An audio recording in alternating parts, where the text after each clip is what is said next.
இது நமது கேப்டன் தொலைக்காட்சியின் மாலை செய்திகளை வழங்குவதற்காக முக்கிய செய்திகள். தாம்பரம் மற்றும் அம்பத்தூரில் இன்று தேர்தல் பிரச்சாரம் மேற்கொள்கிறார் கேப்டன் விஜயகாந்த். தேமுதிக மக்கள் நல கூட்டணி வேட்பாளர்களுக்கு ஆதரவு திரட்டுகிறார்.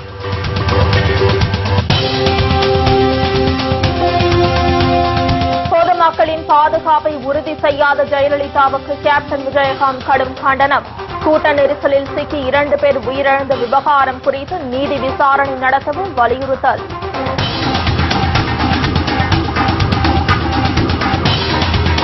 ரஜினிகாந்த் உள்ளிட்ட 56 பேருக்கு பத்ம விருதுகள். டெல்லியில் குடியரசுத் தலைவர் பிரணாப் முகர்ஜி வழங்கினார்.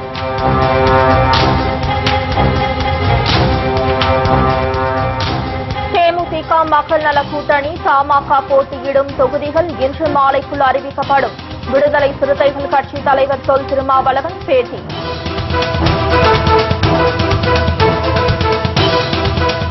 நாடு முழுவதும் வாட்டி வதைக்கும் வெயிலுக்கு இதுவரை 100க்கும் மேற்பட்டோர் பலி.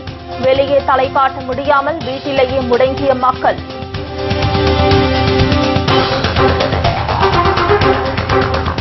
டாஸ்மாக் கடையை அகற்ற கோரி 500க்கும் மேற்பட்ட பெண்கள் போராட்டம். போலீசார் தடியடி நடத்தி விரட்டி அடித்ததால் பதற்றம்.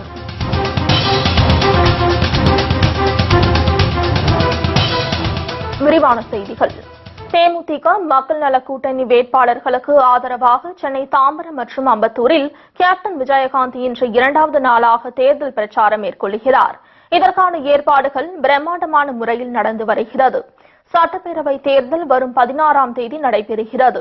இதில் திமுக மற்றும் அதிமுக கட்சிகளுக்கு மாற்றாக கேப்டன் விஜயகாந்தை முதலமைச்சராக முன்னிறுத்தி இத்தேர்தலில் களம் காண்கிறது தேமுதிக மக்கள் நல கூட்டணி மற்றும் தமாக. தேமுதிக மற்றும் கூட்டணி வேட்பாளர்களை ஆதரித்து நேற்று முதல் தமது முதல்கட்ட பிரச்சாரத்தை துவக்கியுள்ளார் கேப்டன் விஜயகாந்த். இந்நிலையில் காஞ்சிபுரம், செங்கல்பட்டு, ஸ்ரீபெரும்புதூர், பல்லாவரம், தாம்பரம், திருப்போரூர் உள்ளிட்ட தொகுதிகளில் போட்டியிடும் தேமுதிக மக்கள் நல கூட்டணி வேட்பாளர்களை ஆதரித்து தாம்பரம் சண்முகம் சாலையில் இன்று தேர்தல் பிரச்சார கூட்டத்தில் அவர் எழுச்சி உரையாற்ற உள்ளார். இதனைத் தொடர்ந்து மாலை 6 மணி அளவில் அம்பத்தூர் ராக்கி திரையரங்கம் அருகே நடைபெறவுள்ள தேர்தல் பிரச்சார கூட்டத்தில் மதுரவாயல், அம்பத்தூர், விருகம்பாக்கம், ஆலந்தூர் ஆகிய தொகுதிகளில் போட்டியிட உள்ள தேமுதிக மக்கள் நல கூட்டணி வேட்பாளர்களை ஆதரித்து கேப்டன் எழுச்சி உரையாற்றுகிறார். பிரச்சார கூட்டத்தில் பொதுமக்களின் பாதுகாப்பை உறுதி செய்யாத ஜெயலலிதாவுக்கு கேப்டன் விஜயகாந்த் கடும் கண்டனம் தெரிவித்துள்ளார். மேலும் இதனால் ஏற்பட்ட உயிரிழப்பு குறித்து நீதி விசாரணை நடத்தவும் அவர் வலியுறுத்தியுள்ளார். தொடர்பாக அவர் வெளியிட்டுள்ள அறிக்கையில், கடலூர் மாவட்டம் விருதாச்சலத்தில் திங்கட்கிழமை நடைபெற்ற அதிமுகவின் தேர்தல் பிரச்சார பொதுக்கூட்டத்தில் முதலமைச்சர் ஜெயலலிதா கலந்து கொண்டு பிரச்சார உரை வாசித்தார் என்பதை விட யாரோ ஒருவர் எழுதி கொடுத்ததை கூட்டத்தில் என்ன நடக்கிறது என்றே தெரியாமல் கூட படித்தார் என்றே சொல்லலாம் என குறிப்பிட்டுள்ளார். அப்போது கூட்ட நெரிசலில் சிக்கியும் சுட்டெரிக்கும் வெயிலை தாங்க முடியாமலும் சிதம்பரத்தை சேர்ந்த கருணாகரன் மற்றும் ஜெயங்கொண்டத்தை சேர்ந்த ராதாகிருஷ்ணனும் பரிதாபமாக உயிரிழந்ததாகவும் 100க்கும் மேற்பட்டவர்கள் சுருண்டும் கூட்ட நெரிசலில் சிக்கி 50க்கும் மேற்பட்டவர்கள் படுகாயமடைந்ததாகவும் குறிப்பிட்டுள்ளார்.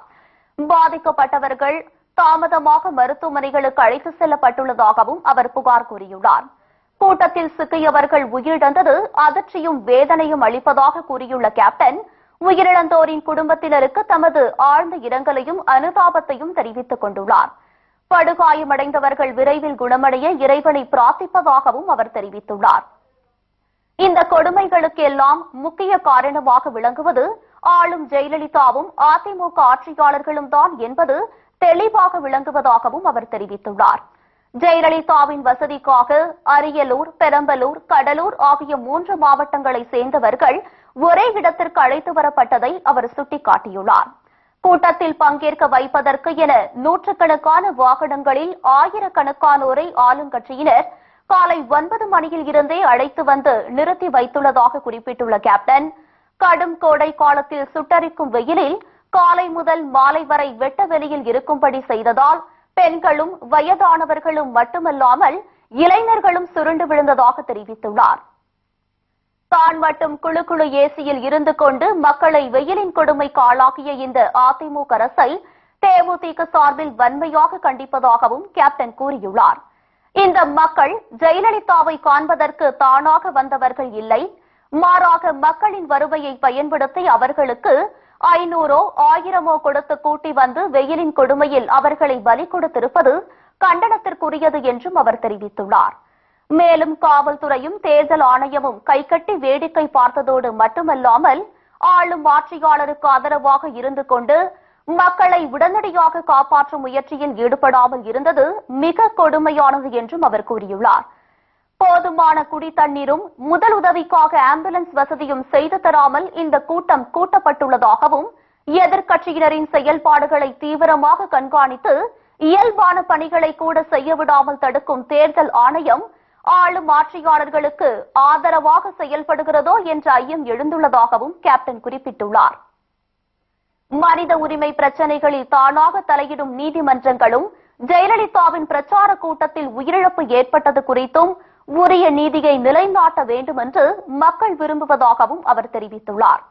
தற்போது அறுவடை செய்யப்பட்ட விளைநிலத்தில் வெப்பம் அதிகமாக வெளியேறி தாக்கத்தை ஏற்படுத்தும் என்ற சிறிய அக்கறை இல்லாமல் கோடை காலத்தின் உச்சி வெயில் வேளையில் இந்த கூட்டத்தை கூட்டி மக்களை வாட்டியுள்ளனர் என்றும் உயிரிழந்தோரின் எண்ணிக்கை கூடுதலாக உள்ளது என்ற உண்மையை ஆளும் கட்சியினரின் மிரட்டலால் அரசு அதிகாரிகளும் காவல்துறையும் மறைத்து வருவதாகவும் சொல்லப்படுகிறது என கூறியுள்ளார்.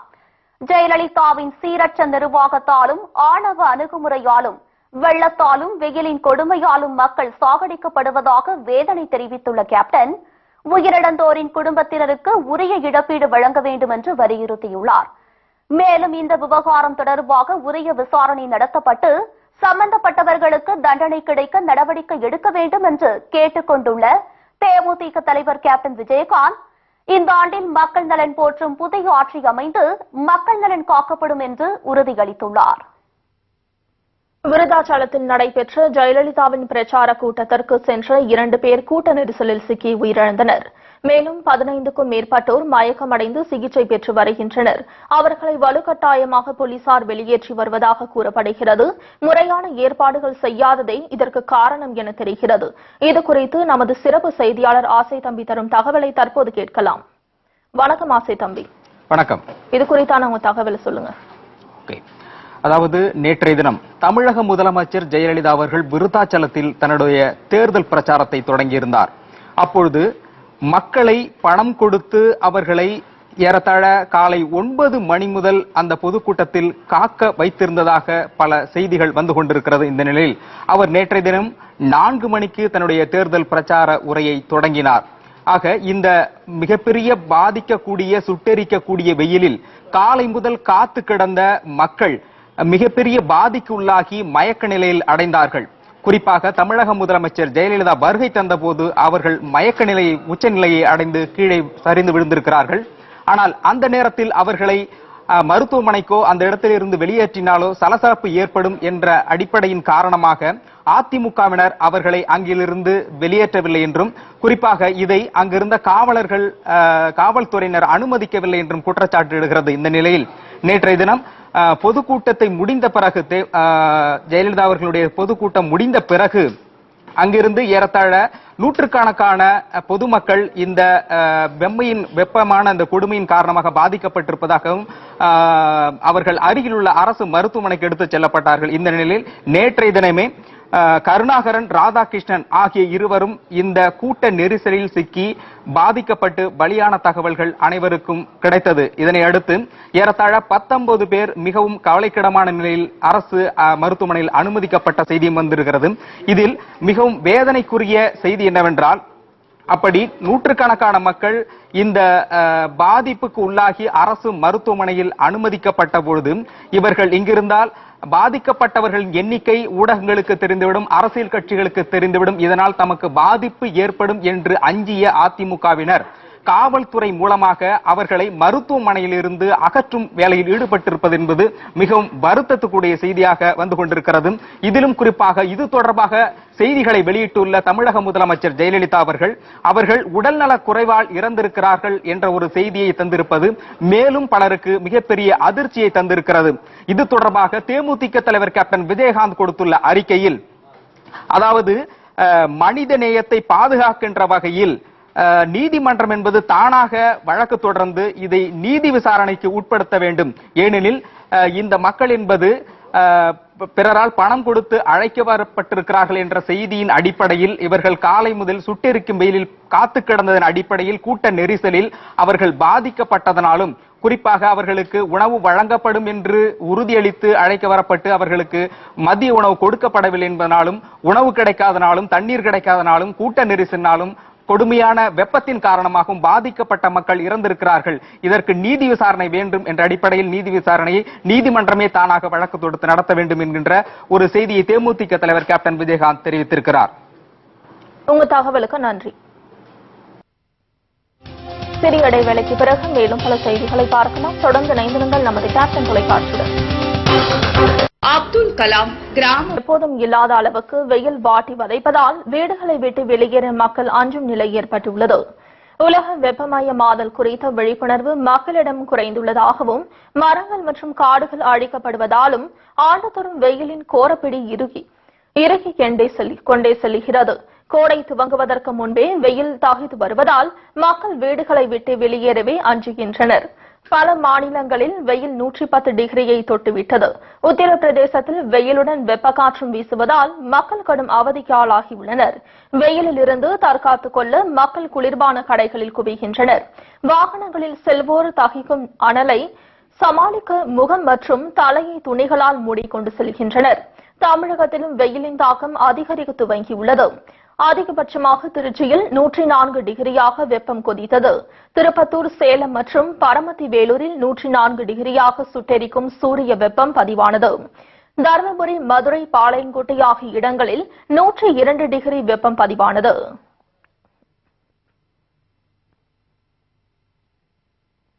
தேமுதிக மக்கள் நல கூட்டணியில் தொகுதி பங்கீடு தொடர்பான அதிகாரப்பூர்வ அறிவிப்பு இன்று வெளியாகும் என விடுதலை சிறுத்தைகள் கட்சி தலைவர் தொல் திருமாவளவன் நம்பிக்கை தெரிவித்துள்ளார். சென்னை கோயம்பேட்டில் உள்ள தேமுதிக தலைமை கழகத்தில் நடைபெற்று வரும் தொகுதி பங்கீடு தொடர்பான பேச்சுவார்த்தையின் போது செய்தியாளர்களை சந்தித்த அவர் இதனை தெரிவித்தார். மேலும் விடுதலை சிறுத்தைகள் கட்சி அதிக தனி தொகுதிகளை கேட்பதாக வெளியான தகவல் உண்மை அல்ல என்றும் அவர் கூறினார்.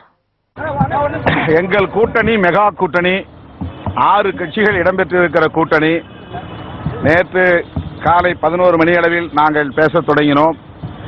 6 கட்சிகளும் தமிழகம் தழுவிய அளவில் ஒவ்வொரு மாவட்டத்திலும் போட்டியிட வேண்டும் என்கிற அடிப்படையில் தொகுதிகளை தேர்வு செய்து வருவதால் நேற்று நீண்ட நேரம் எடுத்துக்கொண்டோம். ஏறத்தாழ 80% அளவில் தொகுதி தேர்வுக்கான பணிகள் நிறைவு பெற்றுவிட்டன. இன்னும் ஓரிரு மணி நேரங்களில் எங்களுடைய தொகுதி தேர்வு சுமூகமான முறையில் நிறைவு பெற்றுவிடும். அதன் பின்னர் ஒவ்வொரு கட்சியும் தனித்தனியே வேட்பாளர் பட்டியலை ஓரிரு நாட்களில் வெளியிடுவோம். தொகுதியில் பட்டியல் இன்றைக்கு வெளியாகும். நேற்று நடந்த அந்த பேச்சுவார்த்தையில தனி தொகுதிகள் அதிகமாக உங்க தரப்புல கேட்கப்பட்டதனால தான் இந்த இழுபறியே வந்திருக்கு அப்படின்னு சொல்லப்படுகிறது. அப்படி எதுவும் இல்லை, அதெல்லாம் தவறான தகவல். எல்லா கட்சிகளுமே தனி தொகுதிகளில் போட்டியிட விரும்புகிறார்கள். அதில் எங்களுக்கு இடையில் எந்த சஞ்சலமும் சங்கடமும் ஏற்படவில்லை. மிக தோழமையான அடிப்படையில் சுமூகமான முறையில் ஒருவருக்கொருவர் விட்டுக் கொடுத்து பேச்சுவார்த்தையை வெற்றிகரமாக நாங்கள் நடத்தி கொண்டிருக்கிறோம். ஓரிரு மணி நேரங்களில் இது நிறைவு பெற்றுவிடும். அது தொடர்பாக ஒருங்கிணைப்பாளர் அண்ணன் வைகோ அவர்களுக்கும் கேப்டன் விஜயகாந்த் அவர்களுக்கும் மட்டுமே தெரியும். சார், இன்னைக்கு பிற்பகல் என்ன நடக்க இருக்கிறது? அதனை தொடர்ந்து வேட்பாளர் பட்டியலில் மொத்தமாக தனித்தனியாக ஒரு இல்ல தொகுதிகள் முடிவானவுடன் ஒவ்வொரு கட்சிக்கும் என்னென்ன தொகுதிகள் என்பதை இன்றைக்கு அறிவித்து விடுவார்கள் என்ற நம்பிக்கை எனக்கு இருக்கிறது. ஏனென்றால் நாங்கள் எல்லோரும் கிட்டத்தட்ட 80% எட்டிவிட்டோம். நடிகர் ரஜினிகாந்த், அடையாறு புற்றுநோய் மருத்துவ மைய இயக்குநர் டாக்டர் வி சாந்தா ஆகியோருக்கு குடியரசுத் தலைவர் பிரணாப் முகர்ஜி பத்ம விபூஷன் விருது வழங்கி கௌரவித்தார். குடியரசுத் தலைவர் மாளிகையில் நடைபெற்ற விழாவில் டாக்டர் வாசுதேவ் ஆத்ரே மற்றும் கிரிஜா தேவி ஆகியோருக்கு பத்ம விபூஷன் விருது வழங்கப்பட்டது. இதனைத் தொடர்ந்து நடிகர் ரஜினிகாந்திற்கும் பத்ம விபூஷன் விருது வழங்கி குடியரசுத் தலைவர் பிரணாப் முகர்ஜி கௌரவித்தார். இதேபோன்று சென்னை அடையாறு புற்றுநோய் மருத்துவ மைய இயக்குநர் டாக்டர் பி சாந்தாவுக்கு பத்ம விபூஷன் விருது வழங்கப்பட்டது. டென்னிஸ் வீராங்கனை சானியா மிர்சாவுக்கு பத்ம பூஷன் விருது வழங்கப்பட்டது. பாலிவுட் நடிகை பிரியங்கா சோப்ராவுக்கு குடியரசுத் தலைவர் பிரணாப் முகர்ஜி பத்மஸ்ரீ விருது வழங்கினார். தமிழகத்தை சேர்ந்த சமூக ஆர்வலர் அருணாச்சலம் முருகானந்தத்திற்கும் பத்மஸ்ரீ விருது வழங்கப்பட்டது. மேலும் பல சாதனையாளர்களுக்கு பத்ம விருதுகளை குடியரசுத் தலைவர் பிரணாப் முகர்ஜி வழங்கி சிறப்பித்தார்.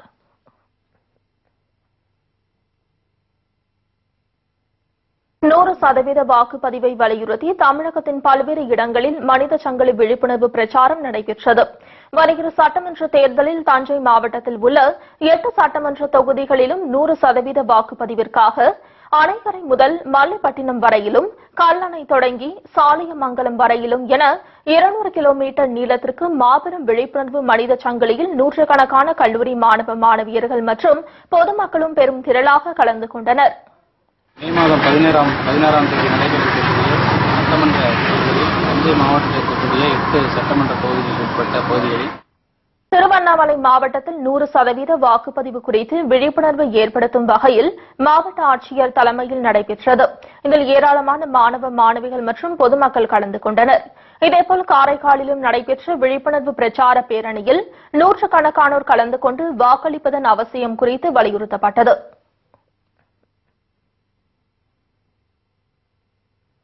கன்னியாகுமரி மாவட்டம் நுள்ளிவிளை பகுதியில் உள்ள 2 டாஸ்மாக் கடைகளை மூடக்கோரி போராட்டத்தில் ஈடுபட்ட மக்கள் அதிகாரம் அமைப்பை சேர்ந்த 100க்கும் மேற்பட்ட பெண்கள் போலீசார் தடியடி நடத்தி கைது செய்ததால் பரபரப்பு நிலவி வருகிறது. கன்னியாகுமரி மாவட்டம் நுள்ளிவிளை பகுதியில் 2 டாஸ்மாக் கடைகள் செயல்பட்டு வருகின்றன. இக்கடைகள் அரசு விதிமுறைக்கு மாறாகவும் இப்பகுதியில் உள்ள பெண்களுக்கும் மாணவர்களுக்கும் இடையூறாக உள்ளதாகவும் கூறி 2 கடைகளையும் அப்பகுதியிலிருந்து அகற்ற வேண்டும் என வலியுறுத்தி இன்று 100க்கும் மேற்பட்ட பெண்கள் திரண்டு திடீரென டாஸ்மாகை முற்றுகையிட்டனர். 2 கடைகளையும் அகற்றும் வரை போராட்டத்தை கைவிட மாட்டோம் என கோரிக்கை முன்வைத்தனர். இதையடுத்து அங்கு வந்த போலீசார் போராட்டத்தில் ஈடுபட்டோரை கைது செய்ய முயற்சித்தனர். ஆனால் பெண்கள் கைதாக மறுத்ததோடு கடைகளை மூடும் வரை போராட்டத்தை கைவிட மாட்டோம் என கூறினர்.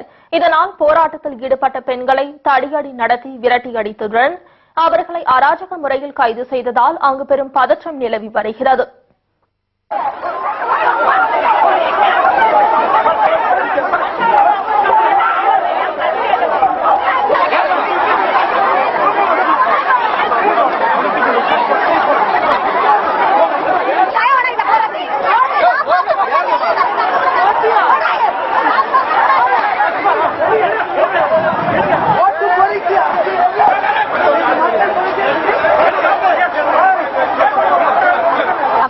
டாஸ்மாக் மூடுறதுக்கு போராட்டம் நடத்தினதுக்கு கம்ப வச்சுலாம் தலையில அடிச்சு காலை பிடிச்செல்லாம் எடுத்து வண்டியில கூட்டிட்டு போறாங்க.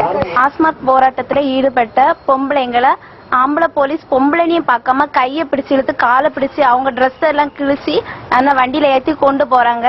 அவங்க நல்லா சத்தம் போட்ட பிறகும் அவங்கள விடவே இல்லை. அவங்கள கஷ்டப்படுத்தி அந்த வண்டியில ஏற்றி கூட்டிட்டு போறாங்க. சிறிய இடைவேளைக்கு பிறகு மேலும் பல செய்திகளை பார்க்கலாம். தொடர்ந்து இணைந்திருங்கள் நமது கேப்டன் தொலைக்காட்சியுடன்.